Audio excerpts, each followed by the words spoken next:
پوچھا یا رسول اللہ صلی اللہ علیہ وسلم عورت آئی ہے بہن ہونے کا دعویٰ کرتی ہے، آپ نے فرمایا میں تو اکیلا ہوں، نہ میرا کوئی بھائی نہ بہن، یہ کیسے ہو سکتا ہے یہ بہن ہونے کا دعویٰ کرتی ہے؟ عورت نے کہا مجھے ملاؤ۔ آپ علیہ الصلوۃ والسلام نے صحابہ سے فرمایا آنے والی عورت کو ویلکم کرو۔ عورت آئی، آپ سب اور عورت کی زبان سے جو سب سے پہلا جملہ نکلا، یا رسول اللہ صلی اللہ علیہ وسلم آپ مجھے جانتے ہو میں کون ہوں؟ آپ نے فرمایا لا عالم، میں نہیں جانتا ہوں تو کون ہے؟ کہا اللہ کے حبیب علیہ السلام میں آپ کی بہن ہوں۔ آپ نے پوچھا کیسے یہ دعویٰ کرتی ہو کہ تم بہن ہو؟ عورت نے کہا میں یاد دلاؤں؟ کہا دلاؤ۔ یا رسول اللہ صلی اللہ علیہ وسلم جب آپ کے بچپنے کا عالم تھا، آپ کے والد محترم تو دنیا سے چلے گئے تھے، دنیا سے رخصت ہو گئے تھے، جبکہ آپ مادر بطن میں ماں کے پیٹ میں حضرت آمینہ کے پیٹ میں 6 مہینے کے تھے اور آپ کے والد محترم کا انتقال ہو چکا تھا۔ اے محمد صلی اللہ علیہ وسلم اس زمانے میں آپ کا پرسان حال کوئی نہیں تھا، آپ یتیم تھے، بے سہارا تھے، میں آپ کا سہارا بنی ہوں۔ پوچھا یہ کیسے؟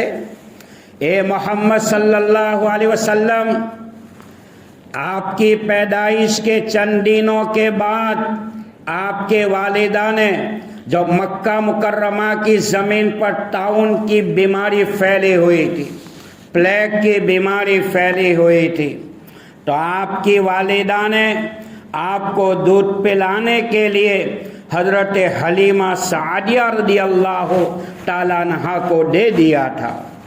میں حلیمہ سعدیہ کے گھر میں کام کرتی تھی، حلیمہ سعدیہ آپ کو گہوارے میں سلاتی تھی، اور میں وہ عورت ہوں جو آج بہن ہونے کا دعویٰ کرتے ہوں۔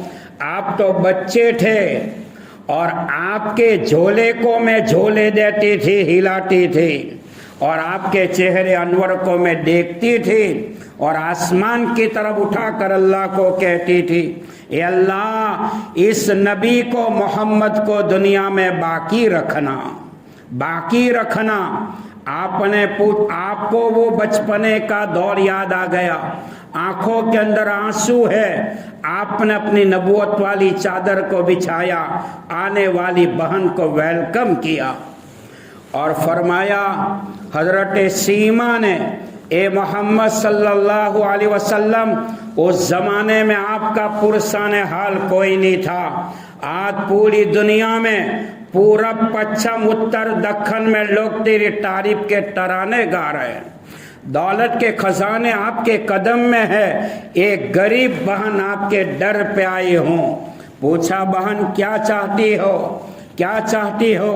اے محمد صلی اللہ علیہ وسلم یہ غزوہ حنین کے موقع پر میرا شوہر قید ہو کر غلام بن کر آپ کی خدمت میں لایا گیا ہے، میں آپ سے مؤدبانہ درخواست کرتی ہوں میرے شوہر کو چھوڑ دو۔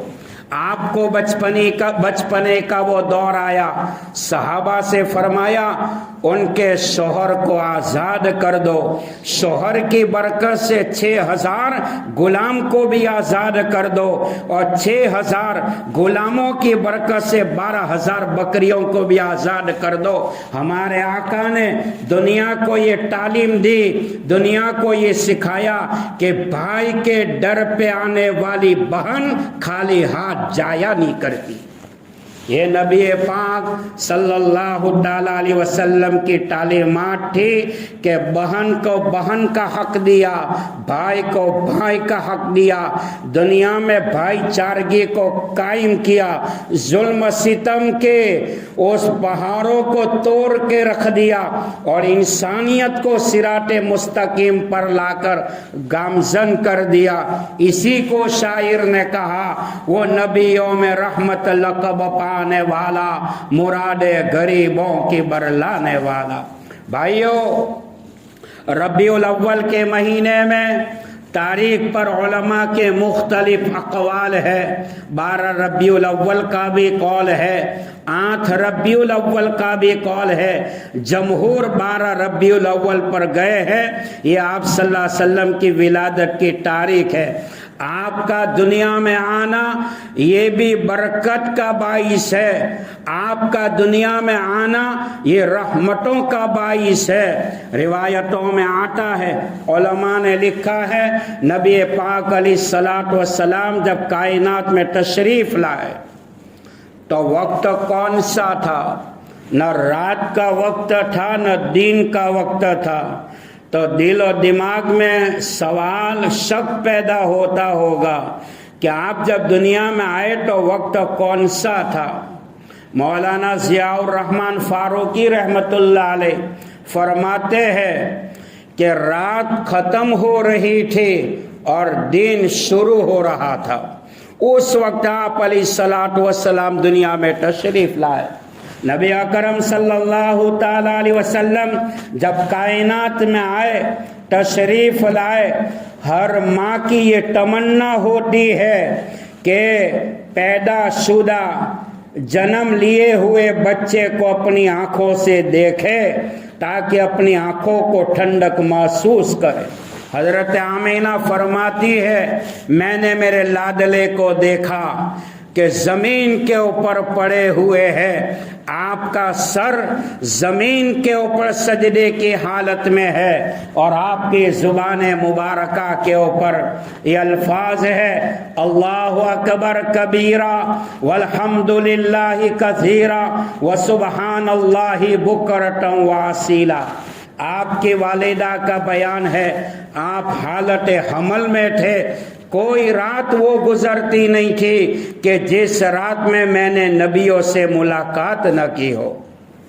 فرماتی ہے حالت حمل میں تھے، خوشبو آیا کرتی تھی۔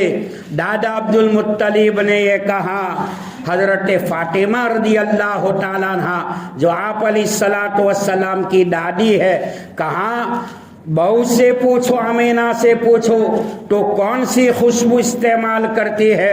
آمینہ فرماتی ہے نہ میں نے بازار کو دیکھا ہے نہ دیکھوں گی، لیکن یہ خوشبو کیا ہے؟ فرماتی ہے یہ پیٹ کے اندر جو بچہ ہے وہ کوئی معمولی بچہ نہیں، وہ ساری کائنات کے انسانوں کا سردار ہے، ان کی خوشبو مجھے محسوس ہو رہی۔ حضرت آمینہ فرماتی ہے کہ حالت حمل میں جب خواب دیکھنا شروع ہوا تو دادا عبد المطلب نے یا دادی نے یا قبائل عرب کی عورتوں نے مشورہ دیا کہ ہاتھ کے اندر کرا، لوہے کا کرا لگوا دو تاکہ آنے والے خواب بند ہو جائے۔ لوگوں کے کہنے پر بی بی آمینہ نے اپنے ہاتھ میں لوہے کا کرا پہنا ہے۔ جب آپ علیہ الصلوۃ والسلام دنیا میں تشریف لائے، آپ کی تعلیمات نے بتایا کہ چیزوں سے کچھ نہیں ہوتا ہے، جو ہوتا ہے وہ اللہ سے ہوتا ہے۔ چیزوں سے ہونے کا یقین نکال دیا، اللہ سے ہونے کا یقین امت کے دلوں میں بٹھا دیا کہ کرنے دھرنے والی جو ذات ہے وہ اللہ کی ذات ہے، جو زندگی کا مالک ہے، موت کا مالک ہے، حالات کا بدلنے والا ہے۔ بہرحال جناب رسول اللہ صلی اللہ علیہ وسلم جب کائنات میں تشریف لائے تو اکبر الہ آبادی جو ہندوستان کا شاعر گزرا ہے، 1947 میں، 1947 پہلے سرزمین ہندوستان میں جب برٹش گورنمنٹ کا تسلط تھا، برٹش گورنمنٹ نے اکبر الہ آبادی کو الہ آباد ہائی کورٹ کا جج بنایا تھا۔ بڑے اللہ والے تھے۔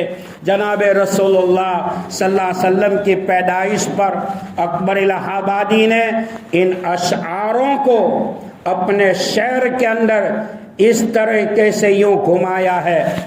کیا فرمایا کہ حضور پاک صلی اللہ علیہ وسلم جب تشریف لائے تو ساری کائنات کے حالات کو اللہ نے بدل کے رکھ دیا۔ آپ کی آمد سے آتش قدِ فارس بجھ گیا، کلیسا روم ویران برباد ہو گیا، کیا آپ جب دنیا میں آئے صبح کا جاں فضا وقت تھا، ٹھنڈی ٹھنڈی ہوائیں چل رہی تھی، پھول مہک رہے تھے، گونچے چٹک رہے تھے، کلیاں مسکرا رہی تھی، پھولوں کی بھینی بھینی خوشبوؤں سے لوگوں کے دل و دماغ معطر ہو رہے تھے، پرندے درختوں پہ چہک رہے تھے، کوئل کوک رہی تھی، مرغ بانگ دے رہا تھا، قریب تھا سورج کی شعائیں پورے عالم کو اپنی آغوش میں لے لے۔ کہنے والوں نے کہا، سننے والوں نے سنا، ہوئے پہلو یا منا سے ہو یدا، دعائے خلیل نو یدے مسیحا، فخر رسول مولا کل ہادی سبل، اللہ کا دلبر کونین کا سرور، ساقی کوثر شافع محشر، برتر بادا قدر انبیاء کا افسر، جو حسین نازنین ماہ جبین، رحمت للعالمین، راحت للعاشقین، مراد المشتاقین، امام المرسلین، شفیع المذنبین، شفیع مطاع النبی کریم، کریم جسیم نسیم وسیم، ساری کائنات میں بہترین، جن کے کردار کی عظمتوں پر بلندیوں پر آپ کے حاسدین میں سے ابو جہل کو بھی یقین، رہبر و رہنما بدر الدجا شمس الضحا خیر الورا احمد مجتبی محمد مصطفیٰ، اٹھے تو آسمانوں کو بلندیاں مل جائے، بیٹھے تو دھرتی کو سکون مل جائے، پسینہ آئے تو گلشن مہکنے لگے، کمبل اور کرائے تو خدا قرآن میں یا ایھا المزمل قم اللیل الا قلیلا نصفہ او انقص منہ قلیلا او زد علیہ ورتل القرآن ترتیلا، چادر اور کرائے یا ایھا المدثر سے مانون ہو جائے، جن کی جبی کی چمک سے صبح سویرا حاصل کرے، اپنی زلفوں کو بکھیر دے، رات کو سیاہی مل جائے، ہاں کہہ دے تو حلال ہو جائے، نہ کہہ دے تو حرام ہو جائے، سر اونچا کر کے بولے تو قرآن بن جائے، سر نیچا کر کے بولے تو حدیث بن جائے، مسکرا دے تو جنت مچلتی ہو جائے، ناراض ہو جائے تو جہنم ابلتی ہو جائے۔ ساری کائنات کا پیدا کرنے والا خالق اور مالک، جو بادشاہوں کا بادشاہ ہے، آقاؤں کا آقا ہے، مولاؤں کا مولا ہے، حاکموں کا حاکم ہے، جن کے اشارے پر ساری کائنات کا نظام چلتا ہے، وہ اللہ اپنے محبوب کی تعریف کر رہا ہے کہ میرا محبوب جس شہر کا باشندہ ہوگا، اس شہر کے در و دیواروں کے تذکرہ سے بڑی پرواہ کرے گی، جو لباس پہنے گا وہ لباس کی ادائے قرآن کی آیات بن جائے گی، اور جس زمین پہ چلے گا وہ دھرتی کی قسم اللہ آسمانوں پر کھائے گا۔ جنت کے دروازوں پر جہاں اللہ کا نام ہوگا، محمد الرسول اللہ صلی اللہ علیہ وسلم کا بھی نام ہو، میرے بھائیوں دل میں صلی اللہ علیہ وسلم پڑھنا چاہیے تاکہ ایمان تازہ ہو جائے۔ ایک مسئلہ یاد رکھو، درود شریف کا اتنا اونچا مقام ہے، زندگی میں ایک مرتبہ درود پڑھنا فرض ہے، جن کو شارح بخاری تحفۃ القاری سابق مفتی اعظم ہند سید صاحب پالن پوری رحمت اللہ علیہ نے لکھا ہے۔ انسان کے اوپر مصائب اور حالات آتے ہیں، ایسے مصائب اور حالات میں مسلمان یکسوئی کے اندر اگر 300 مرتبہ 400 مرتبہ 500 مرتبہ درود شریف پڑھے گا، یہ درود شریف کی برکت سے اللہ آنن فانن مصیبتوں کو گھاس کے ٹنکے کی طرح ہوا میں اڑا کے رکھ لے گا۔ کسی آدمی نے پوچھا، اللہ ہم سب کو عمل کی توفیق عطا فرمائے، وآخر دعوانا الحمدللہ، سنت باقی ادا کریں۔